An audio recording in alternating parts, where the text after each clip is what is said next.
La Première Guerre mondiale, aussi appelée Grande Guerre, est un conflit militaire impliquant dans un premier temps les puissances européennes et s'étendant ensuite sur plusieurs continents, se déroulant de 1914 à 1918. Parfois qualifiée de guerre totale, elle atteint une échelle et une intensité inconnues jusqu'alors. Elle implique plus de soldats, provoque plus de morts et cause plus de destruction que tout autre conflit. Pendant cette guerre, environ 10 millions de civils et de militaires mourront et environ 20 millions seront blessés. Mais comment cette guerre a-t-elle pu voir le jour? C'est la question à laquelle nous allons tenter de répondre dans ce documentaire. La Première Guerre mondiale, il faut savoir que c'est le premier grand conflit mondial d'ampleur, mais il n'est pas arrivé d'un seul coup.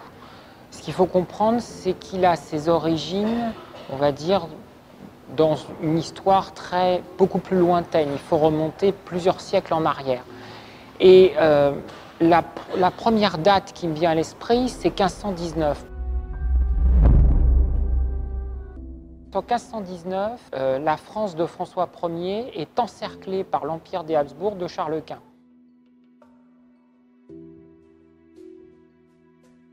Depuis cette époque, il y a cette idée qui va naître dans l'esprit des différents souverains de France, comme quoi l'ennemi, c'est les Habsbourg, et il va y avoir cette idée de casser l'encerclement.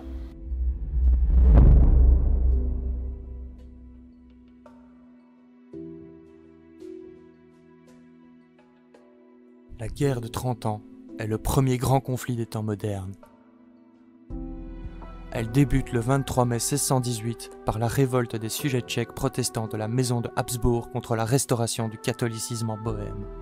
Cette crise religieuse mit fin à l'unité du Saint-Empire romain germanique et divisa l'Europe. La volonté de l'empereur d'imposer le catholicisme à l'ensemble du Saint-Empire en revenant sur les concessions de la paix d'Habsbourg mit le feu aux poudres. Le royaume de Bohême devint l'épicentre du conflit, les princes refusant un roi catholique et à l'origine de la révolte furent lourdement réprimés. L'intervention et la défaite du Danemark étant le conflit. Au début des années 1630, la Suède, appuyée par la France du cardinal Richelieu, s'engage en Allemagne. Cette guerre religieuse qui se superpose à la guerre d'indépendance des Pays-Bas contre l'Espagne se transforme en guerre de puissance. En 1635, la France entre ouvertement en guerre aux côtés des protestants contre les ambitions des Habsbourg.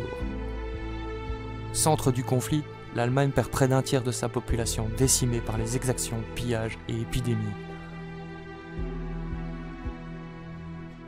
En 1648, la paix de Westphalie met fin aux hostilités. La France devient la première puissance continentale et les Pays-Bas et la Suisse obtiennent leur indépendance. Les traités signés annoncent un nouvel ordre international et l'émergence des États européens modernes.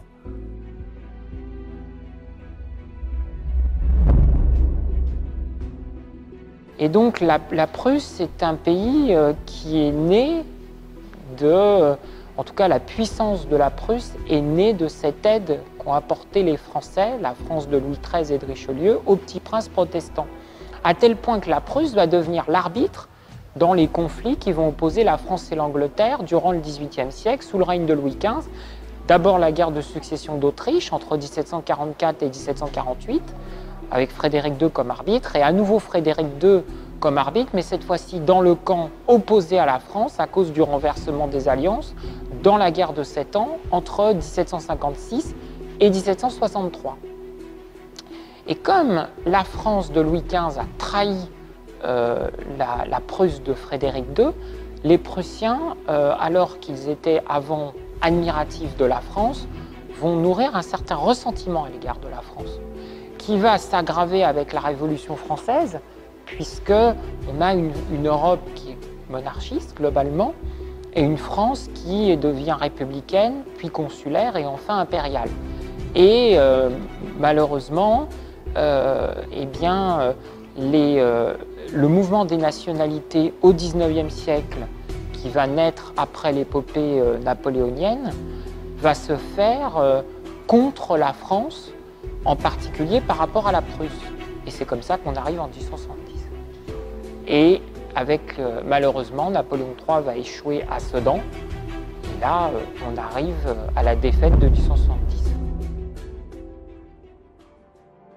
La guerre franco-allemande de 1870, aussi connue sous le nom de guerre franco-prussienne, est un conflit qui opposa le Second Empire français à la Confédération d'Allemagne du Nord. La Confédération d'Allemagne du Nord est une coalition de 22 États dirigée par le Royaume de Prusse avec à sa tête le roi Guillaume Ier qui cumule donc les deux fonctions de roi de Prusse et de président d'Allemagne du Nord. Napoléon III, devenu empereur des Français en 1852, souhaitait un remaniement de la carte de l'Europe.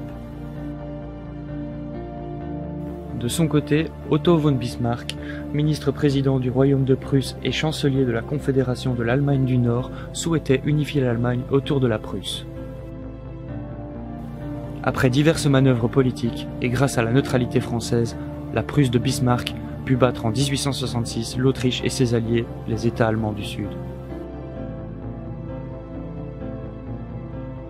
Cette défaite éclair de l'Autriche et l'annexion partielle ou totale des États allemands alliés bouleversa les plans de l'empereur. Pour Bismarck, la conclusion est simple. Seule une confrontation armée avec la France pourrait lever les derniers obstacles qui se mettent au travers de l'unité allemande. Encore fallait-il que la Prusse ne soit pas l'agresseur afin d'éviter une européanisation du conflit.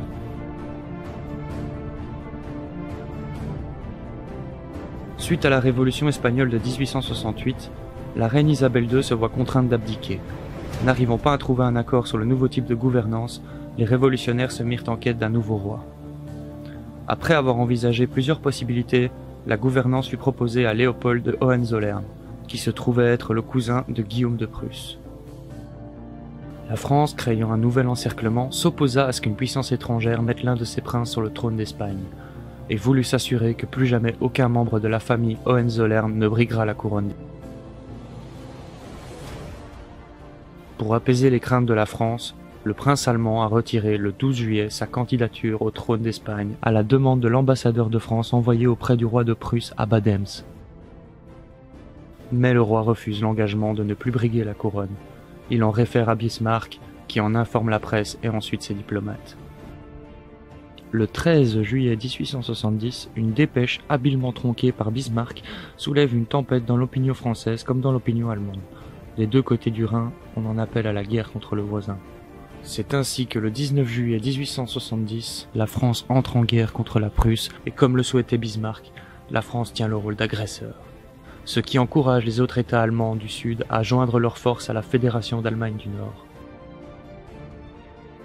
Malgré une première victoire à Sarrebruck, les Français constateront rapidement qu'ils n'étaient pas prêts à rentrer en guerre.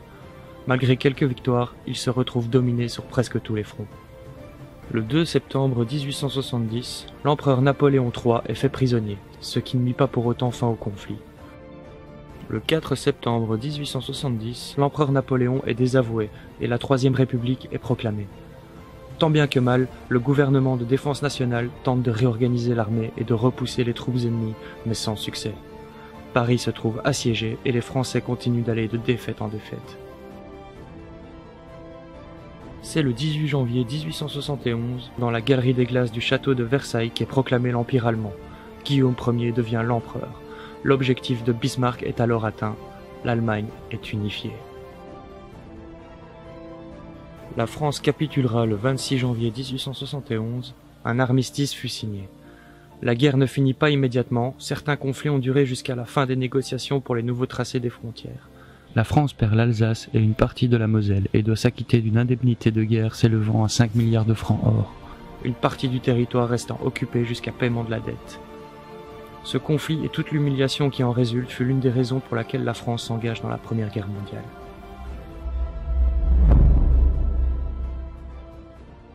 Il faut savoir que quand on trouvait un morceau de pain pendant le siège de Paris en 1870, on avait trouvé un trésor. Parce que les Parisiens, la plupart du temps, ils mangeaient du rat, du chien, du chat. Ils mangeaient tout ce qui leur trouvait sous la main, c'était la famine. Il faut imaginer. Et c'est quand même une première, le siège de Paris de 1870. Pour la première fois, Paris va être prise par l'ennemi, par les Prussiens. Paris n'avait jamais été prise. Le siège de Paris en 888, le comte Eudes, qui est devenu Eudes Ier, roi des Francs, avait échoué, les Français avaient gagné. La bataille de Rocroi en 1643, ça avait été une victoire du duc d'Enghien, le futur Grand Condé. Et bien là, pour la première fois, Paris est prise par l'ennemi. C'est la première fois dans l'histoire de France. Donc c'est un cataclysme. Et la nation française est meurtrie de ça. Et on comprend d'ailleurs qu'il va y avoir déjà un ressentiment à l'égard des Prussiens. D'ailleurs, c'est pour ça que j'avais mes grands-parents qui disaient « voilà un morceau de pain que les Prussiens n'auront pas ». Parce qu'ils se souvenaient que leurs parents et leurs grands-parents leur en avaient parlé de ça.